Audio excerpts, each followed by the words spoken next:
I was 25 when my mother looked me dead in the eyes and said, "You're going nowhere, Sarah. You're a dreamer with no spine."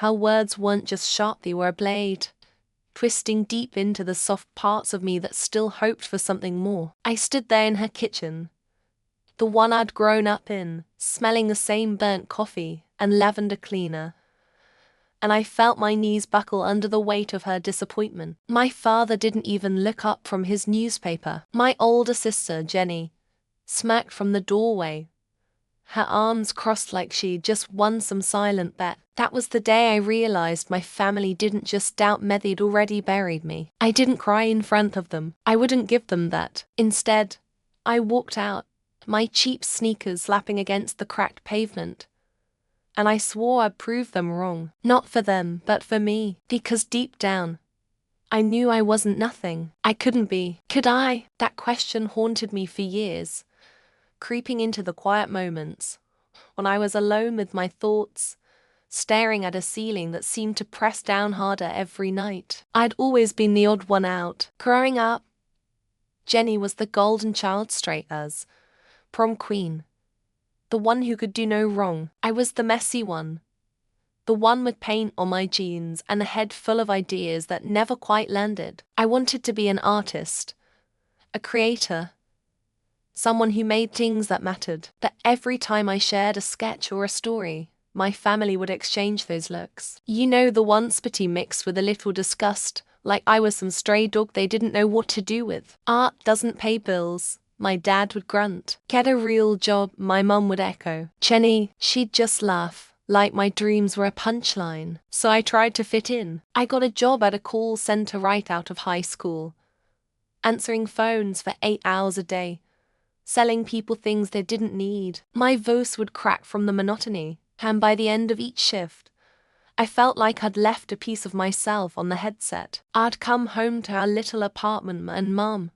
after Dad left to some woman half his age, and I'd try to draw, to keep that spark alive. But the pencils felt heavy, and the paper stayed blank. "You're wasting your time," Mum would say, flipping through channels like my existence was just background noise. I started to believe her. But there was this one night, maybe a year after that kitchen showdown, when everything shifted. I was scrolling through my phone, numb from another day of "Can you hear me now?" and I stumbled across a video. Just some guy, nobody special, talking about how he'd built a business from nothing. No fancy degree, no rich parents, just him, a laptop and a fire in his gut. He wasn't selling anything. Not really. He was just alive. His eyes had this glow, like he'd cracked open the world and found something worth fighting for. I watched that video 3 times, then 4, until the sun was creeping through my blinds. And for the first time in years, I felt a flicker of something I thought I'd lost. I didn't sleep that night. I started researching, reading, soaking up everything I could about people who'd made it against the odds. Not the polished influencers with perfect teeth, but the gritty ones, the ones who'd called their way out of nowhere. I found stories of women who turned their passions into empires, of artists who'd been told they were fools until their work hung in galleries. I started sketching again, not because I thought I'd make it, but because I needed to. It was like breathing after holding my breath for too long. I didn't tell anyone what I was doing. Not Mom, not Jenny, definitely not Dad, who'd started calling once a month to check in, which really meant asking for gas money. I kept it all to myself, building something in the dark. I'd work my call center shifts, then come home and spend hours teaching myself graphic design, animation, anything that could turn my art into something real. I took online courses, the free ones at first, and the ones I saved up for, skipping meals to afford them. I was hungry, but not just for food, for a life that felt like mine. It wasn't easy. God, it was brutal. There were nights I'd cry into my pillow, convinced I was chasing a ghost. My bank account was a joke, and every rejection email from a freelance gig felt like a slap. But I kept going. I don't know how, exactly. Maybe it was spite. That burning need to shove my success in their faces. Or maybe it was something deeper. Something I couldn't name yet. All I know is that I'd wake up, bleary-eyed and aching, and I'd keep pushing. Then, one day, it happened. A small business owner liked one of my designs on a random freelance platform. Not just liked it, loved it. She hired me to rebrand her entire company. It wasn't much money, but it was mine. And with my hands, my heart. I remember sitting at my wobbly kitchen table, staring at the PayPal notification and laughing until I cried. It wasn't about the $200. It was about the proof that I could do this, that I wasn't nothing. That first job led to another, then another. Word spread. My portfolio grew. I started getting emails from people I'd never met, asking for logos, illustrations, animations. I quit the call center 6 months later. My supervisor's voice dripping with doubt as she said, "You sure about this?"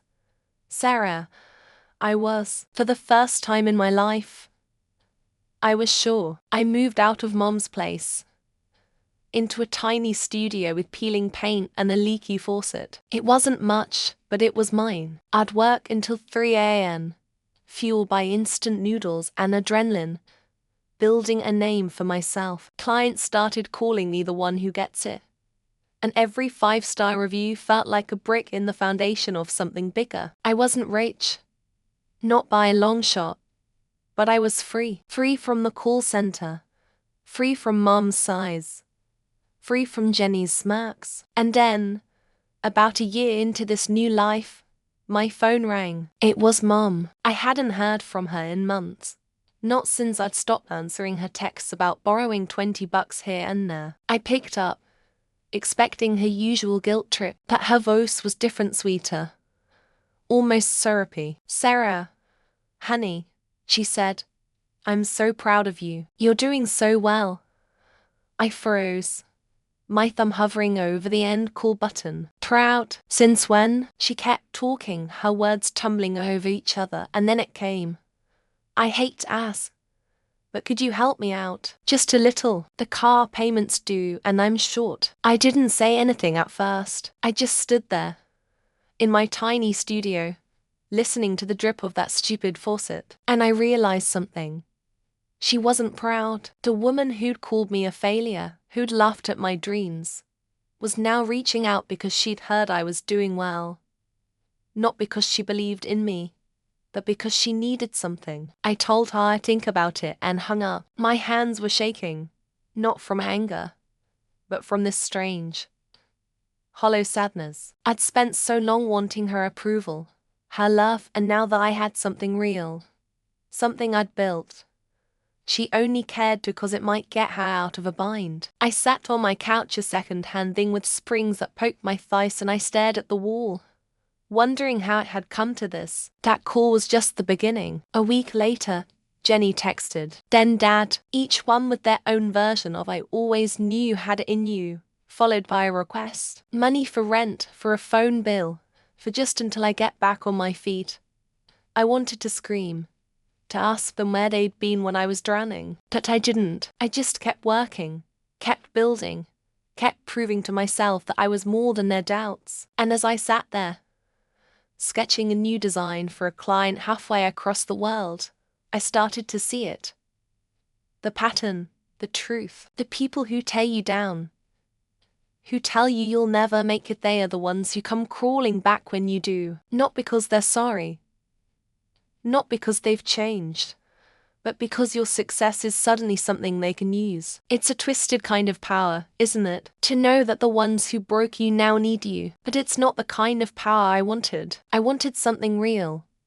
Something that didn't taste like ash. The first time I said no to Mom, it felt like betraying my own blood. Her voice cracked over the phone, that same syrupy tone curdling into something sharper. "Sarah, I raised you. I sacrificed everything." I could hear her pacing, the floorboards creaking the way they always did when she was working herself up. I gripped my phone so tight my knuckles went white, and I whispered, "I can't, Mom. Not this time."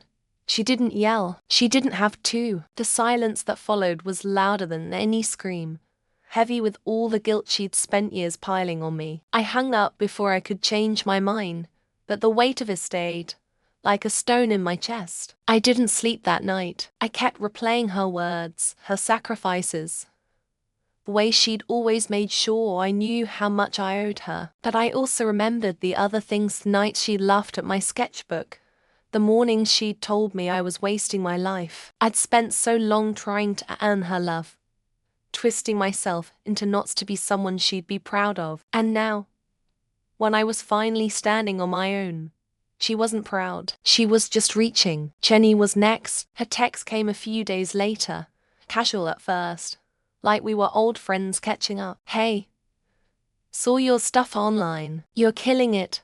I stared at the message, my thumb hovering over the keyboard. I could still see her smirk from that day in Mum's kitchen, hear her voice dripping with mockery when she'd said, "Art, really, Sarah?" But now here she was, all emojis and exclamation points, like none of it had ever happened. The next message came before I could reply.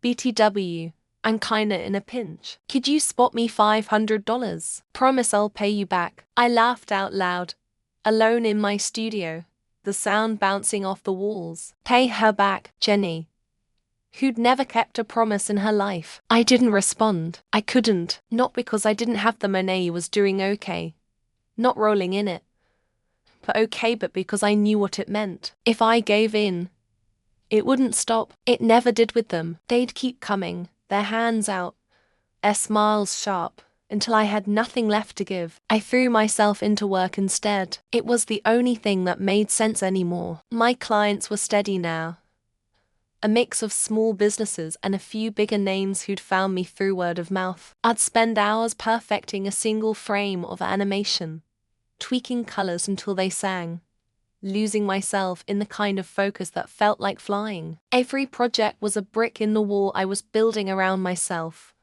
a wall that kept out the doubts, the guilt, the voices that still whispered I wasn't enough. But the calls kept coming. Dad was the worst. He'd always had this way of making you feel small, like you were just a speck in his world. After he left Mum, he'd pop up every few months, usually drunk, always broke. I'd stopped answering his calls years ago, but now he was back, leaving voicemails that started with "Hey, kiddo," and ended with "I just need a little help." I'd listen to them late at night, my finger hovering over delete, wondering why it still hurt so much. He hadn't believed in me either. None of them had. So why did I feel like I was letting them down? I started noticing things, patterns I hadn't seen before. The way people change when you start to shine. Not just my family friends, too. Old co-workers from the call center, people I hadn't spoken to in years, suddenly sliding into my DMs with "We should catch up. And you're such an inspiration." It was flattering at first, until I realized they all wanted something. A favor, a connection, a piece of what I'd built. It was like success painted a target on my back, and everyone I'd ever known was lining up to take a shot. There was this one girl, Maya, who I'd worked with at the call center. We'd been close for a while, sneaking smokes on our breaks, laughing about our awful boss. But when I told her I was quitting to freelance, she'd rolled her eyes. "Good luck with that," she'd said, like it was a joke. I hadn't heard from her since. Then, out of nowhere, she messaged me, "Sarah, you're blowing up. I always knew you'd do big things." I stared at her words, my stomach twisting. Always knew? She'd been one of the loudest to doubt me. But now she was asking if I could hook her up with a design job, like I owed her something just because we'd shared a few cigarettes. I didn't reply to Maya, or Jenny, or Dad. I couldn't afford Tonna emotionally, not mentally. I was pouring everything into my work, and it was paying off. I landed a contract with a tech startup, a big one, the kind of name that made people raise their eyebrows. They wanted a full rebrand logo, website, animations, the works. It was 6 figures, More money than I'd ever seen in one place. When I got the email, I sat on my couch, staring at the number until my eyes blurred. I didn't scream or celebrate. I just felt heavy, like I'd crossed some invisible line. And there was no going back. I rented a better apartment, one with windows that didn't rattle and a faucet that didn't drip. I bought a new laptop, a real one, not the refurbished junk I'd been limping along with. I even treated myself to a pair of boots, the kind I'd always wanted but never thought I deserved. But none of it felt the way I thought it would. I'd imagined this moment so many times: success, freedom, the chance to look my family in the eye and say, I did it. But now that it was here, it wasn't joy I felt. It was loneliness, because the higher I climbed, the more I saw who they really were. Mom called again, her voice softer this time, almost pleading. Sarah, I don't know what I did to make you hate me. I didn't hate her. I wanted to. Sometimes, but I didn't. I just couldn't keep giving pieces of myself to someone who'd never seen me. Jenny's texts got sharper, accusing me of being too good for them now. Dad's voicemails turned bitter, muttering about how I'd forgotten where I came from. I hadn't forgotten. That was the problem. I remembered every word, every look, every moment they'd made me feel like nothing. I started talking to other people, artists and entrepreneurs, folks who'd walked the same jagged path. They told me their stories, and it was like looking in a mirror. The sister who'd mocked them until they made it big, then asked for a loan. The parents who'd called them crazy, then bragged to their friends when the checks started rolling in. To friends who'd vanished when things were rough, only to reappear with their hands out. It wasn't just me, it was a universal truth. The ones who hurt you most are the first to line up when you win. I kept working, not because I had to, but because it was the only thing that felt real. My designs were everywhere: no billboards, apps, even a TV ad that made my heart skip when I saw it. Clients called me a visionary, a game changer. I smiled and nodded, but inside, I was still that girl in Mom's kitchen, waiting for someone to believe in her. And maybe that's why I didn't stop, because every project, every paycheck, every glowing review was another step away from that girl, and another step towards someone new. But the calls never stopped. They got worse.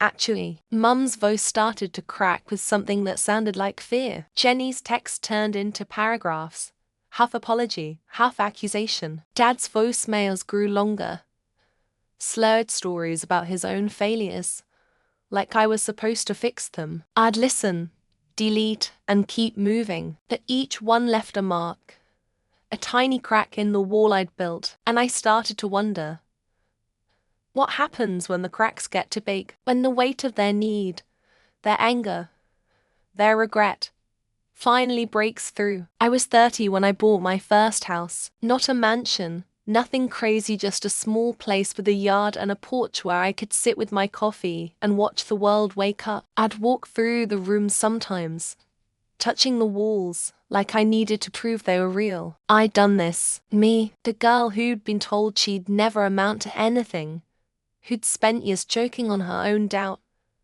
had built something solid. But even as I stood there, keys in my hand, I couldn't shake the feeling that something was missing. Not money, not success, something deeper, something I couldn't name. The calls hadn't stopped. If anything, they'd gotten more desperate. Mum's voice had lost its edge, replaced by a kind of weary resignation. Sarah, I'm not asking for much, she'd say, then list all the ways she was drowning: bills, car repairs, a leaking roof. Jenny had started calling instead of texting, a voice thick with tears or venom, depending on the day. You think you're better than us, she'd spit, then soften, saying she just needed a little help to get through. Dad's voicemails were a mess, rumbling stories that always ended with him asking for money, like I was his personal ATM. I'd stop answering, but I couldn't stop listening. I'd play their messages late at night,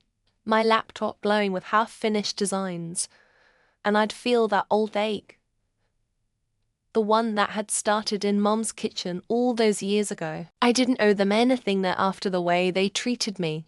Not after the years I'd spent proving them wrong. But knowing that didn't make it easier. They were still my family, still the people who'd shaped me, for better or worse. And every time I hit delete, it felt like I was cutting away a piece of myself. Work was my anchor. I was at the top of my game now, running a small design studio with a team of artists who looked at me like I had all the answers. I didn't.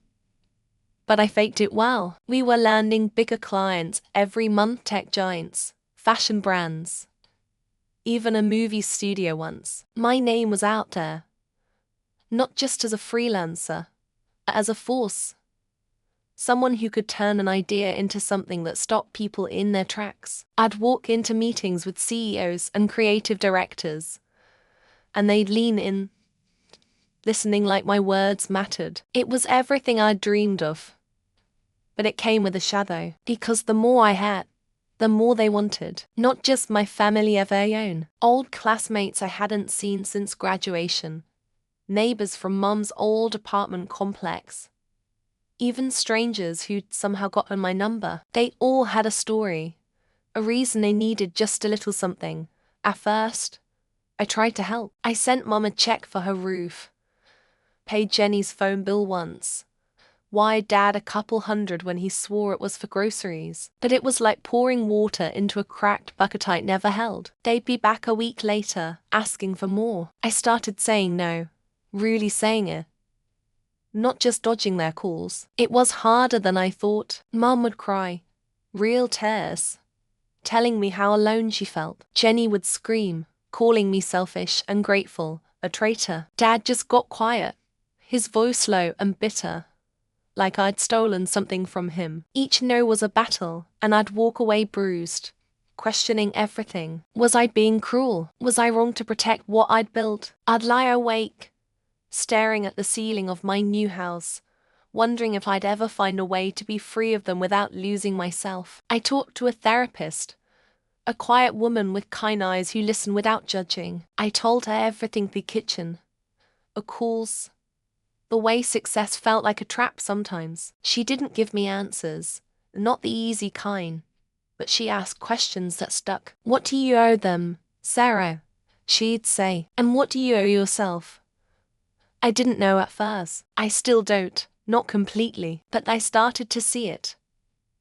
The difference between love and obligation, between family and chains. I stopped listening to their voicemails, not because I didn't care, but because I had to. I needed space to breathe, to figure out who I was when I wasn't fighting their ghosts. I pulled myself into my work, my team, the art that had saved me. I started mentoring younger artists, kids who reminded me of myself, hungry, scared, full of dreams they didn't quite believe in. I'd tell them my story, not the shiny version, but the real one.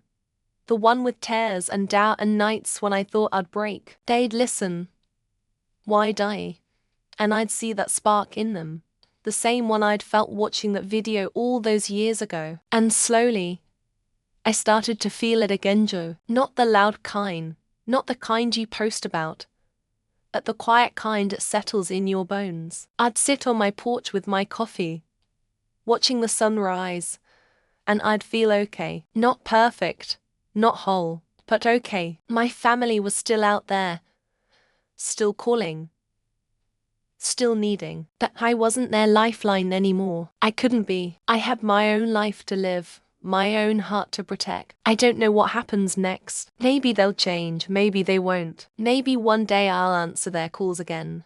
Or maybe I'll keep them at a distance, a memory instead of a weight. What I do know is this: I made it, not because of them, not despite them, but because of me. Because I kept going, even when it hurt, even when I didn't know why. And if you're out there, fighting your own battles, feeling like the world's against you, I want you to know something. You're not nothing. You're not a failure. You're just at the start of something. And no, one not your family. Not your doubts gets to decide how it ends. So keep going, keep building, and when they come knocking, when the ones who hurt you show up with their hands out, remember this. You don't owe them your light. You earned it, it's yours, and no one can take that away.